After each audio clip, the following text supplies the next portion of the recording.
হযরতে আলী রাদিয়াল্লাহু তাআলা আনহু থেকে বর্ণিত রাসূল পাক সাল্লাল্লাহু তাআলা আলাইহি ওয়াসাল্লাম বলেন যে এই দোয়াটা যেই ব্যক্তি দিনে 100 বার করে পাঠ করবে তার অভাব অনটন দরিদ্রতা দুঃখ কষ্ট দূরে সরে যাবে এবং কিয়ামতের দিনে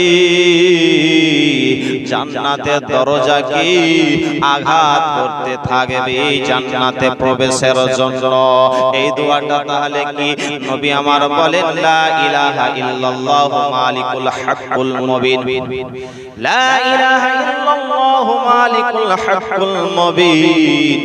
এই দোয়াটা যদি দিনে 100 বার করে পাঠ করা যায় তাহলে 1 নাম্বার ফায়দা নবী আমার বলেন যে অভাব অনটন দরিদ্রতা দুঃখ কষ্ট দূরে সরে যাবে। মহব্বতে বলুন দুঃখ কষ্ট দরিদ্রতা অভাব অনটন দূরে সরে যাবে।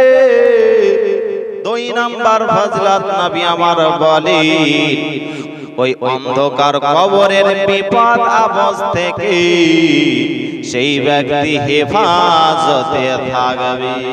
কবরের বিপদ আপদ দুঃখ কষ্ট থেকে হেফাজতে থাকবে। 3 নম্বর ফজিলত নবী আমার বলে যে জান্নাতের দরজাকে আঘাত করতে থাকবে তার জন্য জান্নাতে আরাম আয়েশের স্থান হবে। সেই ব্যক্তি জান্নাতের দরজাকে আঘাত করতে থাকবে জান্নাতে প্রবেশের জন্য।